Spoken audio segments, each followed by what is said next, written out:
And this is Harlem 411, and this is 90.3 FM, Harlem 411 and beyond. And first of all, Imam Afric, we want to know what masjid you are a part of with.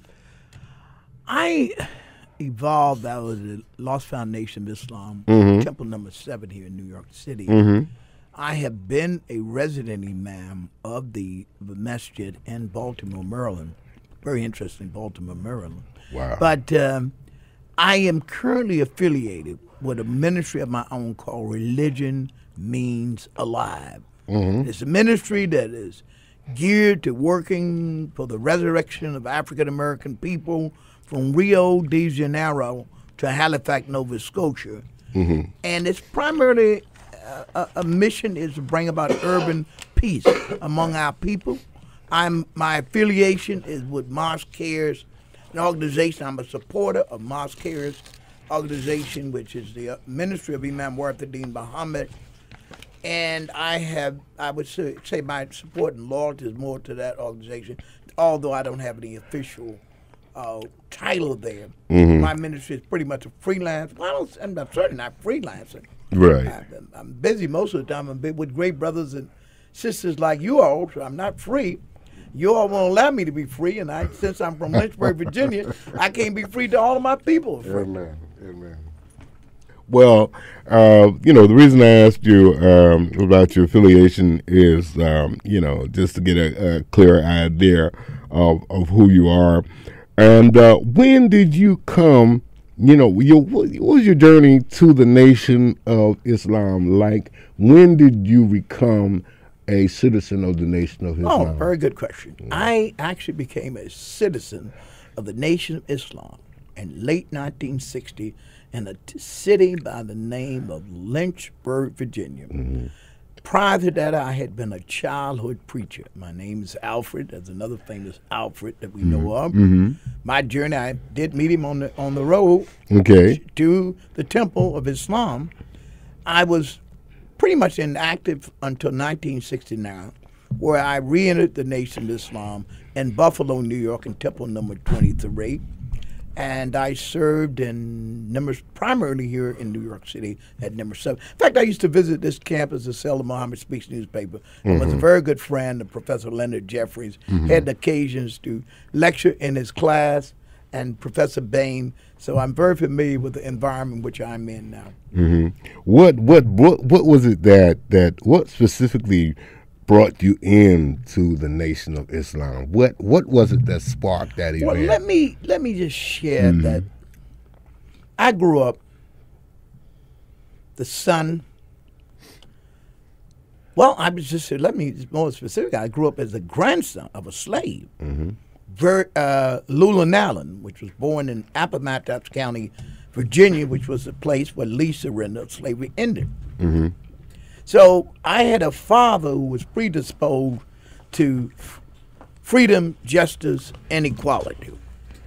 And as a direct result of that, and a mother that was highly spiritual, I was always torn between a social justice idea and a mother who had a very spiritual idea.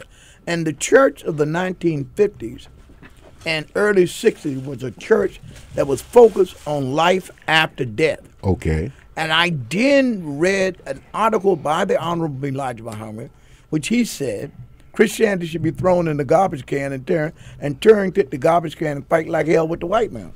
So that started this tumultuous journey toward Islam, because I wanted something for African American people, for the so-called American Negro. I desired a life, better life. And as we talk about that life, we see symptoms. I believe that what happened to Michael Brown, Freddie Gray, is a symptom of a weak people. If we are a people, that won't happen to us. So I started the journey to end our powerlessness, to end our sense of not being a people, as some would argue. What do you remember the day or the event that brought you to make the commitment to the mission of the Nation of Islam? Yes, I do. I remember it was a Sunday, around, I think it was September 15th, if I'm not remembering correctly, 1960. I was a young boy. I was about 13 years old. And I had come to the Nation of Islam. Again, just happened to be that day I had missed going to church. And other brothers got me and invited me to the temple. And my journey, I will say this, I want to make this also clear. I paused after I had taken my letter out and formally joined the Nation of Islam. And I spent a lot of time with other black nationalist groups, including Ron Karinga's, SNCC.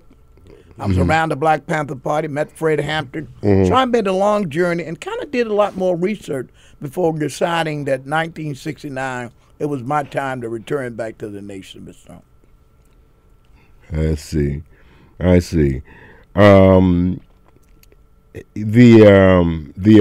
was it like? How old were you, and what was it like? What was it like coming into the fold? What the thing that attracted me mostly about the Nation of Islam was this fraternity, the fellowship. I had grown up in the church. You didn't have the right complexion. You didn't have the right connections. People had benches and pews that they wanted to sit on. Even though I was a childhood preacher, if you didn't look a certain way, you weren't accepted. So I was predisposed to being somewhat dissatisfied. I don't want to disrespect my Christian brothers and sisters because I've seen them evolve over the years. But the church of the 1960s was very similar to that, very otherworldly. So it was a series of events that led me to question my identity as an African-American Christian and to look somewhere else. Again, being from Lynchburg, Virginia, didn't hurt. So, that was the author of the Lynch Law, Mr. John Lynch. And Charles Lynch founded the town. Also, it was a town that Thomas Jefferson was born and raised in. So I had a lot of contradictions, seeing a country that was supposed to be a democracy, a city, that the Lynch Law, the official law to execute captive African slaves, created an environment wherein I began to question the whole ball of wax, as it were. And what were some of the questions you had, if you don't mind me asking? No, I certainly don't mind. The questions I had, while we're in a Christian land, and we as a people are considered not second-class citizens, but third-class citizens, why is it we in a Christian land if some Caucasians had attempted to rape my sister, and they were fined for disorderly conduct? Why were we frightened and terrified of calling someone black? You could call a person any other name besides black, and you would get a fight. So these are the kind of questions I raised. 60, yes. What was talk about the years of your labor in the nation. You talked about the fraternity. We'll talk about your years of labor, and what mosque were you with at that time? I was I started out when I returned Temple number 23, which was in Buffalo, New York. And I also helped founded the temple in Utica, New York. Then I came to New York City because there were many sisters in Buffalo, New York, and I was looking for a wife, and I came to New York to get married, and did get married, and sold papers. So I didn't sell the fish, but I sold the papers. I fished. I was a student minister. I was very active in helping the Nation of Islam, and also at that time I became very familiar with the staff of the Muhammad Speaks newspaper in Chicago, and I used to visit Chicago, and I got to know the national staff. What we're moving forward a little bit. What happened? What happened in 1975? Good question. After the passing of the Army Light Bomb. Yes. Well, in 1975, I would have probably $1.5 million, including the Honorable Minister Louis Farrakhan, began to follow Imam Wallace D. Muhammad, Minister Wallace D. Muhammad, who was the teacher of al-Islam, or what some people call Orthodox Islam, New Islam, to not only us, but even to Minister Malcolm, to all he was the number 2 person to his father. So until 1970, from 75 to 1977, we were all united. In 1977, Brother Minister Louis Farrakhan, the Honorable Minister Louis Farrakhan, left to reform the Nation of Islam. I stayed with the community of al-Islam under Imam Whcr Fm Muhammad, and I've stayed under that leadership continuously. What was that? What was that like? First of all, what did you take from the NOI, or the Nation of Islam? What did you take from that particular journey or that experience? What did you take from there with you into what's called al-Islam? What I took with it was the profound respect for the Honorable Elijah Muhammad, a profound respect for our messianic mission as a people. I took with that I was first and foremost dedicated to saving our people, to remedying the problems of African American people, Negroes, so-called, whatever name we call, that's in it of itself tells us that we have not come yet to a comfortable identity. So I've taken that thing, the diet, the discipline, the need to do for self, the need to harness or marshal the $2.1 trillion that we have, that we can own our own radio station, television station, daily newspapers, and every other thing. I believe that just like any other people, we can be a sovereign people. In fact, I believe we have been chosen to be that people. We talked about the different communities. Talk about.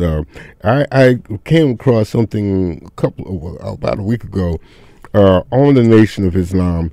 The beginning, the breakup, for lack of a better word, and the separation. Well, I won't use that word, but anyway, the differences that occurred at that point, and it was a really good documentary.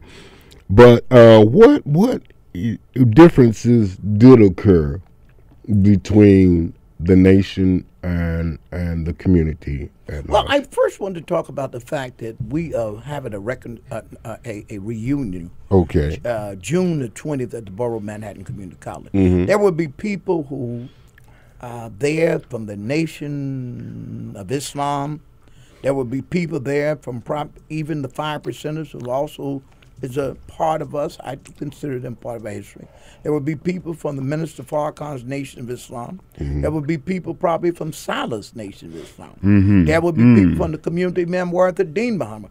All of us who share a common ancestor, the Honorable Elijah Muhammad. So they are, well, I would say parts of our community. We know Minister Farrakhan still teaches the traditional teaching. On the back page of the Final Call, his Final Call edition doesn't look any different than Muhammad Speaks. We have some differences, but I think we are all united by the same goal of uplifting our people, as we call our people, the black people of America and the black people of the world. So in that we are united. We have some differences on how we perceive the religion, how we perceive God, but I think that the fact is we have a common destiny, a common desire. And before Imam Muhammad passed, he and Minister Farrakhan had forged a unity. We've not been one community. I'm not going to kid anybody and pretend that we are one community. But I think we have one desire. We have one common ancestor, the Honorable Elijah Muhammad. And as a result of it, we also have in common the desire to remedy that there are no more Eric Garners, that nobody's choking without consequences of what is people predicating and perpetrating crimes and under the color of law on our people. So I think that's the thing that draws us together rather than certain elements that perhaps separates us. I was going to ask you had the differences been overcome, but obviously the working toward that end. Well, I think it's almost like what we have in a family. I'm come from a family of 13, and I'm the baby boy. I'm probably the only one in the family that could bring everybody together. Some would argue otherwise, but I think what happens with us is that's the same thing. We have those kinds of those elements of different components, and I think that's what happens. The things that unite us are greater than the things that separate us. Okay, very good. The importance of this event that is going to take place in June.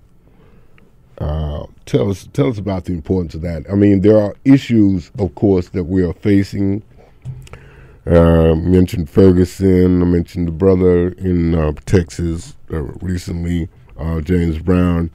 But there are more. I don't want to just to sink into that because there are many more issues. There's the issue of reparatory justice that is being talked about to a great deal now. There is, there's housing. There's poor medical care. There are the loss of jobs. There are so many things that need addressing. Can you comment on any of that? Absolutely. I still share the Honorable Elijah Muhammad's philosophy of self-help. I still believe that with $2.1 trillion among us and $45 billion that we spend on entertainment, I believe that we have 120 African-American colleges. I'm convinced that we can, out of our own pennies, dimes, nickels, $100,000 and millions of dollars, we can build one of the finest education systems known to man. I believe with the $2.1 trillion, we can build a phenomenal economy and have 100% employment of our people. It's time for us to think of ourselves as a nation within a nation. We can build the kind of cultural life we want. We can build the kind of governmental life we want. We can build the kind of association. So I'm for a self-help movement on our part. I'm also for reparative justice. But I think we first must repair the psyche of our people to feel that we are entitled to all of the God-given rights and responsibilities that any other people on earth has. We were talking while you were here, before you came on, we were talking about the narrative and how some folks, even our folks, feed into the narrative that these things, that was so long ago, or you just gotta let these things go, let justice take its course, et cetera, et cetera, et cetera. My feeling is that we have to steer this narrative. Yes. We have to get in there and we have to make this our own because nobody can do this for us. No. We've got to do this ourselves. Absolutely. And so we've got to embrace this narrative, embrace the conversation, embrace the analysis, and all that goes with it. Your comments. I agree with you 1,000%. I think we have to drive the narrative. We have to also drive the destiny of the narrative. Where's this narrative leading to?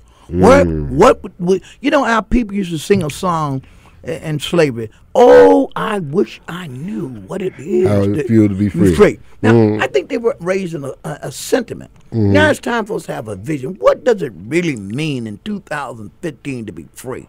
Wow. What does it mean to have your own mind, first of all? What does it mean to have, as the great scholar Harold Cruz called, plural but equal? What does it mean to have a plural but equal society?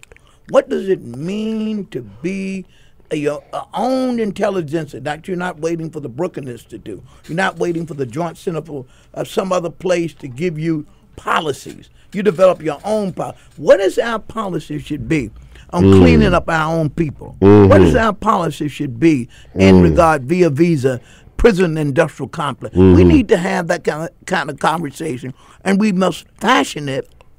We also must fashion cleaning our neighborhoods up on our own and putting ourselves in a position where the police don't even need to be in our neighborhood. I would just use the Nation of Islam as an example. We don't need, well, there are many things we need. I think that the Nation of Islam is an excellent example of how far we can go. Yes. I use a motto, we ain't done. We ain't done yet. By a long shot. So the thing is, as we go forward, and using models, and historically, I mean, we have the black colleges, the black church, we have models. Yes. All right. So we don't have to recreate reinvent anything. No, sir. We just have to use the blueprint. That's right. And the blueprint is something that's being used within the nation in terms of the blueprint for economic success and stuff. That's right. Yes. Also, I think the first thing also, too, is that we had a love. We would never raise our hand to each other. We had an internal peace movement among ourselves. I'm leading the movement now called the Urban Peace Institute, where I'm asking African-American men in particular to be nonviolent towards themselves. We have practiced nonviolence to others, but what about practicing nonviolence and teaching it to our young men and our own women, ending the domestic violence that we have in our neighborhood, ending the violence, the attacks. When a man walks down the street and he looks educated, we have to call him out of his name and ready to do him in. So I'm really interested in working on the internal problem. That's why I'm supporting the reunion that's going to be held at the Borough of Manhattan Community College June the 20th. Okay. We have formed a coalition called the love that love produced. To what Mike Wallace said, the hate that hate produced. Yes, sir. But we are producing love. We have a love for ourselves, love for our own kind, a love for our own women, a love for our own people, a love for our own economy, a love for our own educational institution, a love for our own culture. The love that love produced. Amen. Y'all can get me to shouting now. Amen. Now, what time is this event going to take place? It will take place. And also, who's invited? Because everybody is invited. All right. Every man, woman, and child under the sound of my voice, particularly those who come from the shores of the North American and South American here in the Western Hemisphere, from Halifax, Nova Scotia in the north to Rio de Janeiro in the south, and particularly those who knew of the Honorable Elijah Muhammad. He's going to be the unifying factor. We recognize the other great people like Noble Drew Ali. We recognize the Honorable Noble Drew Ali, the Honorable Marcus Mozart Garvey. We recognize all of them. George Patmore. We're not excluding anybody. Right. Our focus is the Honorable Elijah Muhammad, because he's probably the most recent culmination and synthesis of all our great thinkers. So we're going to put our little differences in our pocket, and we're going to celebrate this great work, not in the sense of Old Lang Syne, but in the sense of a mighty people rising again, as Marcus, the great Honorable Marcus Mozart Garvey said, "Up, you mighty people, you can accomplish what you will." Very good. Can you give us an address or anything for this? This will be, take place? It's a sad thing that I didn't get the address. I think it's 1 Chambers Street, the Borough of Manhattan Community College. You can take the A train to Chambers Street, walk down. It will be at the Borough of Manhattan Community College. And it's sad that I didn't bring the telephone number where you can get in touch with us. Right. But how can they reach out to you and get? Yes. Okay. So I'm going to give my cell number out. All right. Very good. It is. You can call me, Imam Alfred Muhammad, 908-463-4843. Slow down a little bit. Oh, I'm sorry. Imam. Thank you. 908. Yes, sir. 463-4843. Okay.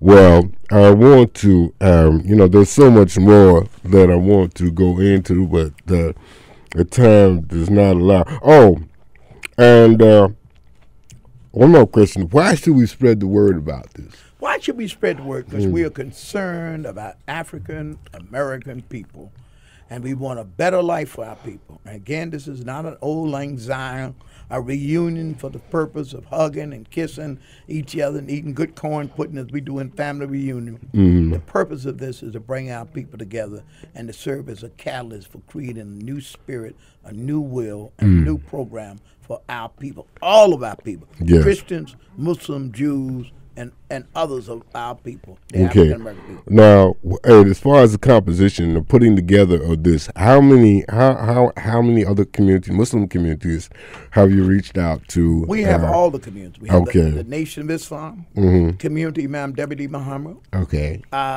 It has been reached out even to the people from the 5% Nation and other Muslim communities. Primarily those three communities, which are the largest community, primarily Imam Deputy Muhammad's community in the Nation of Islam.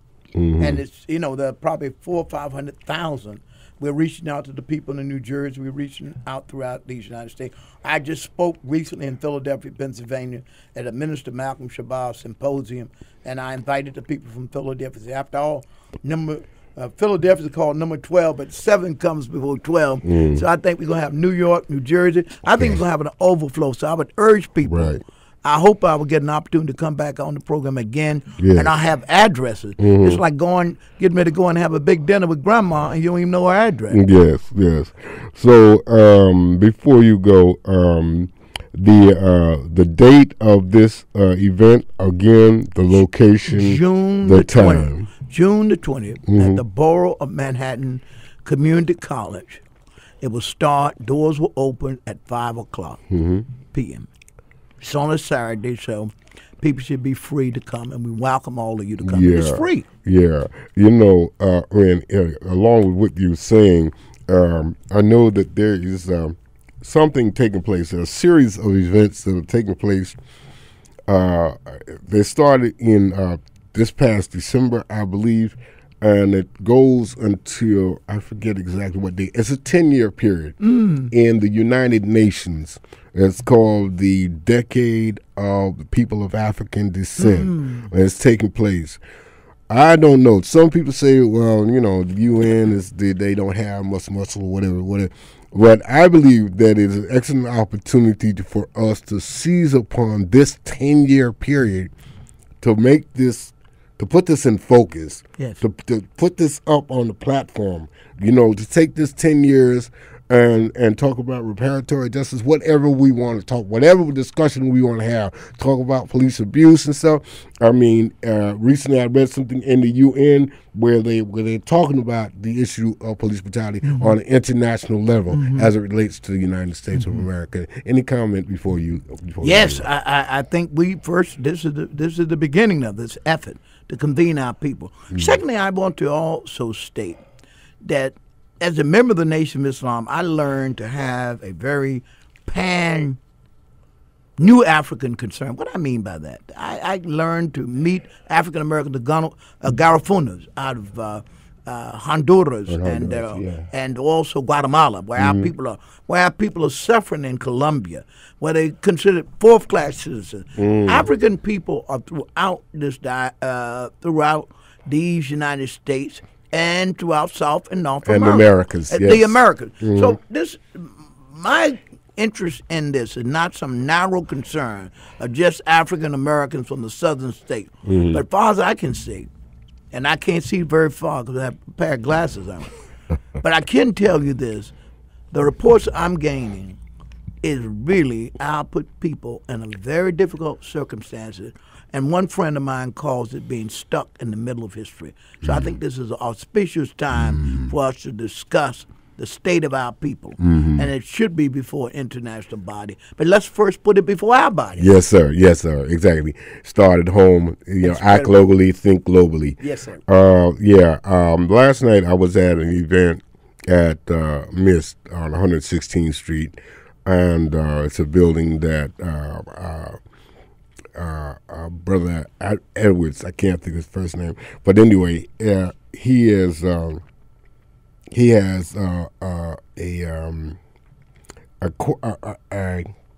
a business called Full Spectrum. Is a developer and architect and stuff like that. But anyway, they had a Bob Lord. You know Bob Lord? Yes. Yeah. Okay. Respect yourself, Yeah, Bob. respect, that's right. Night Talk Bob Night Lord. Talk. Yeah. Night Talk Bob. And so Bob Lord is doing, he's doing broadcasts from MISC. I don't know if on a monthly or however regular he's going to do them. But anyway, last night was Black America, Which Way Forward? Okay. So I'd say that to say that the conversation is being, okay, we've had the conversation, we've been introduced, now let's get to the work.